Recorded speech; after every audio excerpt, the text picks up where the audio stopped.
Hello नमस्कार शुभ सकाळ मंडळी, कसे आहात? मजेत ना? मी पण मस्त आहे. घेऊन आली आहे तुमच्यासाठी ठरलं तर मग 22 मार्चच्या एपिसोडचा रिव्ह्यू. चला तर मग आज काय झालं बघूया. काल आपण बघितलं होतं की प्रिया लग्न करून आता घरी आली आहे आणि अर्जुन आता अश्विनवर रागावला होता, कारण त्याने अर्जुनला काहीही सांगितलेलं नव्हतं. अर्जुनला त्याच्या बालपणीच्या आठवणी आठवत होत्या आणि तो सांगत होता की तू कुठलीही गोष्ट माझ्याशी शेअर करायचास आणि आजची एवढी मोठी गोष्ट तुला मला सांगावीशी नाही वाटली. तर पूर्णा आजी अर्जुनला म्हणतात की ही परिस्थिती तुझ्यामुळेच ओढवली आहे अर्जुन. आता सायलीला मात्र इथे हर्ट झालं आहे ते प्रतिमा आत्याच्या वागण्यामुळे. त्या म्हणतात प्रतिमा आत्या, ह्या घरातली लोकं तर मला सून मानतच नाही, पण तुम्ही तर मला मुलगी मानता ना, मग तुम्हालाही मला सांगावं असं नाही वाटलं? तेव्हा प्रतिमा आत्यांना त्यांचं फोनवर बोलणं झालं होतं ते आठवतं की सायलीने त्यांना फोन केला होता आणि तिने विचारलं होतं की आई बाबा येऊन गेले, काय म्हणाले ते. त्यावेळेला प्रतिमा आत्यांनी सायलीला काहीही उत्तर दिलं नव्हतं आणि मी कामात आहे, मी नंतर बोलू का असं म्हणून सांगितलं होतं. प्रतिमा आत्यांचं कॅरेक्टर कसं आहे ना, त्यांना जिथल्या तिथे गोष्टी सॉर्ट आऊट करायला आवडतात, म्हणून त्या आहे ना सायलीला लगेच सांगायला जात असतात की मी तुला सांगणारच होते सायली, पण प्रियाला असं वाटतं की आता ही अर्ध्या मेंदूची बाई सगळं काही सायलीला सांगून टाकेल, म्हणून आता ती मध्येच प्रतिमा आत्याला अडवते आणि म्हणते आई तुला कोणालाही काही स्पष्टीकरण देण्याची गरज नाही आहे. ती मुद्दाम तुला अपराधी वाटावं म्हणून असं बोलते आहे. खरं तर तिला आमच्या लग्नाचं सुख कोणाला मिळूच द्यायचं नाही आहे. पण प्रतिमा आत्या काही प्रियाच्या जाळ्यात अडकत नाही आणि त्यांना जे सांगायचं आहे ते सायलीला सांगतात. ते म्हणतात की हे बघ सायली, मी तुला सांगणारच होते, पण पूर्णाईंनी माझ्यासमोर हात जोडले. खरं तर सगळ्यांनाच माहिती होतं की हे लग्न झालेलं तुम्हा दोघांना आणि रविराजांना आवडणार नाही, पण तुम्ही माझीही बाजू समजून घेण्याचा जरा प्रयत्न करा ना. अश्विनसारखा लाखात एक जावई मी कशी नाकारणार होते. आता पूर्णाई आणि कल्पनाताईंचा ॲटिट्यूड तुम्हाला थोडा सहन होणार नाही, पण तुम्हाला आता बघावा लागेल तो. पूर्णाई म्हणत असतात की तुमच्यापासून हे लग्न लपवून ठेवण्याचा निर्णय प्रतिमाचा नाही तर माझा होता. आता यावर तुम्हाला काही बोलायचं आहे का? आता कल्पनाताई तिथे मध्ये येतात आणि म्हणतात तुम्ही आडवे आलात ना म्हणून माझी सून दारातच खोळंबली आहे. यांच्या सुनेने ना यांच्या डोक्यावर चांगल्या मिऱ्या वाटल्या पाहिजे. आता त्या पुढे म्हणतात चला आता मला माझ्या नवीन सुनेचा मानाने गृहप्रवेश करू द्या. आता त्या विमलताईंना आवाज देत असतात की जा तांदळाचं माप आणि ओवाळायला भाकर तुकडा पण घेऊन ये. तेव्हा विमलताई म्हणतात की हो, पूर्णाईंनी सांगितल्याप्रमाणे मी कलश आणि तबक तयार करून ठेवलं आहे, पण ते कशासाठी आहे हे मला खरंच माहिती नव्हतं. असं बोलताना ते आता अर्जुन आणि सायलीकडे बघत असतात. त्यावेळेला आता कल्पनाताई त्यांना म्हणतात की आता माहीत झालं आहे ना, जा मग घेऊन ये. म्हणजे आता अर्जुन सायलीशी वाईट वागण्याच्या नादात हे आता सगळ्याच नात्यांची वाईट वागतायत हे त्यांच्या लक्षात नाही येते. अर्जुन सायली आता घराच्या आत येतात आणि सगळी मंडळी आता गृहप्रवेशासाठी उभी असतात. त्यावेळेला अश्विन आणि प्रिया पूर्णाजींचा नमस्कार करतात आणि नंतर तेव्हा तिथे मधुभाऊ येतात. त्यांना बघून खरं तर प्रियाला थोडासा धक्का बसलेला असतो.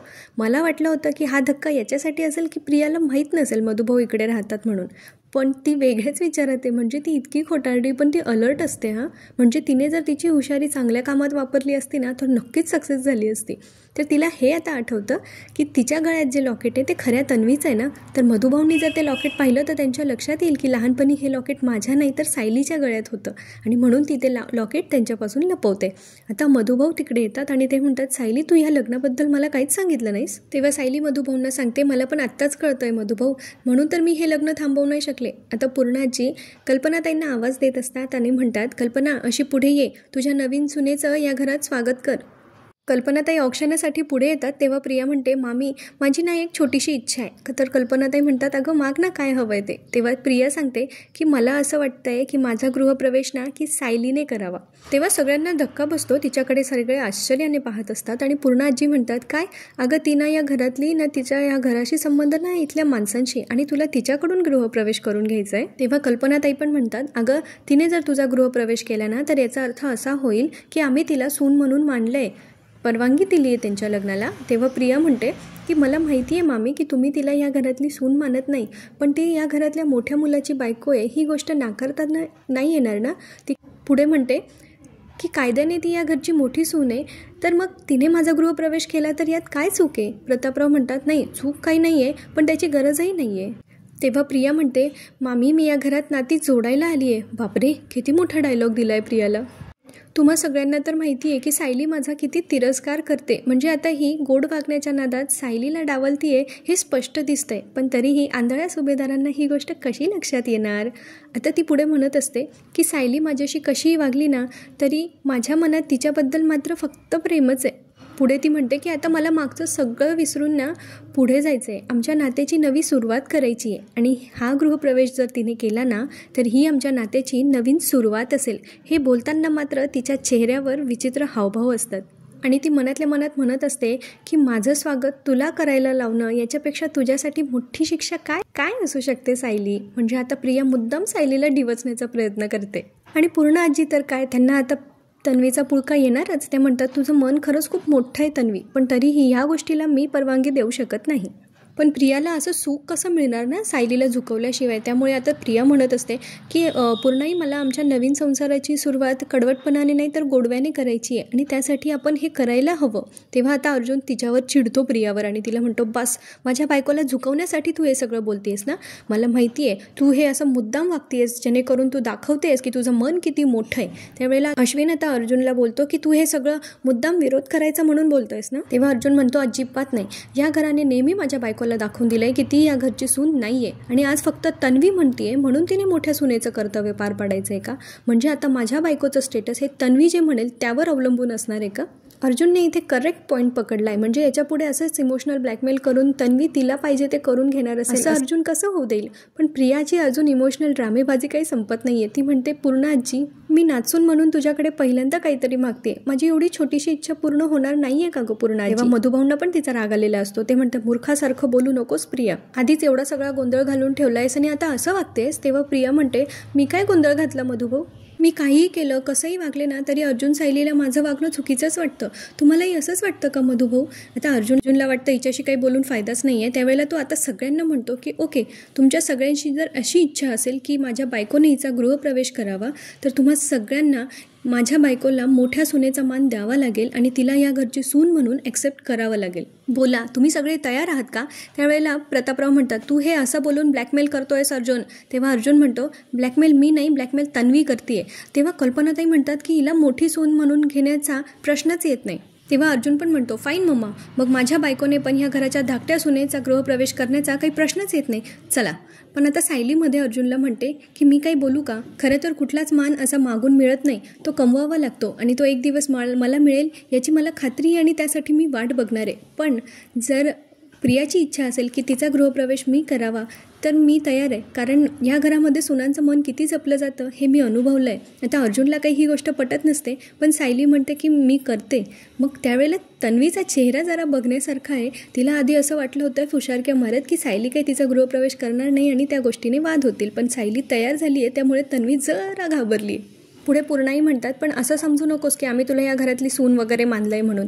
सायली म्हणते अजिबात तसं समजणार नाही. कसं आहे ना तन्वी, या घरावर तर मी माझा जीव ओवाळून टाकू शकते, भाकर तुकडा ओवाळून टाकणं तर फार थोडीशी गोष्ट आहे.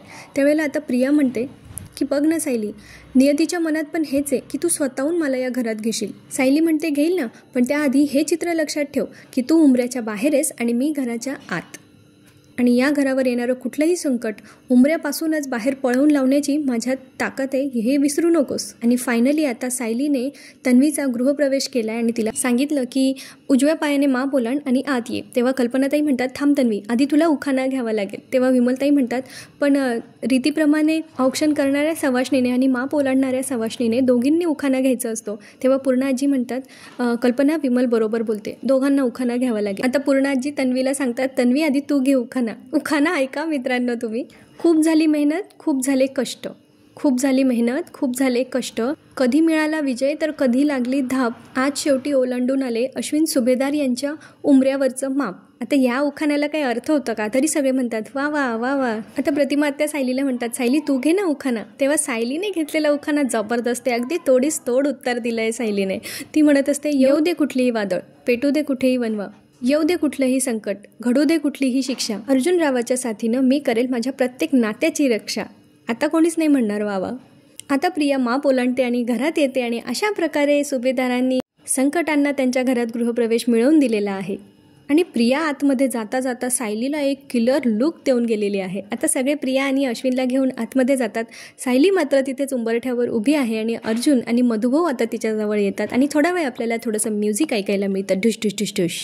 त्यानंतर त्यांचे लगेच सुरू होतात ते म्हणजे लग्नानंतरचे खेळ. कल्पनाताई आता म्हणत असतात की दोघांचाही जोडा किती शोभून दिसतोय ना. पूर्णाजी पण म्हणतात हो ना. तर आता प्रिया म्हणते थँक्यू मामी. तर पूर्णाजी म्हणतात मामी आता तू तुझ्या सासूला मामी म्हणून हाक मारणार आहेस. तेव्हा प्रिया म्हणते नाही आमच्यात तर सासू सुनेचं नाही आई आणि मुलीचं नातं असणार आहे. हो ना कल्पना. आई नुसतं आई म्हणू शकली असती ना. आईला कोण नावाने हाक मारतं बरं. पण मग कल्पनाताई म्हणतात वा वा अरे ऐकायलाच किती गोड वाटतंय हे. सध्या असं झालंय ना तन्वीने यांना फटके दिले ना तरी पण यांना ते गोडच वाटणार आहेत. पुढे प्रिया म्हणते की सासूकडून आईसारखं प्रेम मिळणं हे फार कमी सुनांच्या नशिबी असतं ना. तेव्हा सायली म्हणते हो आणि मी त्याच सुनांमधली एक आहे.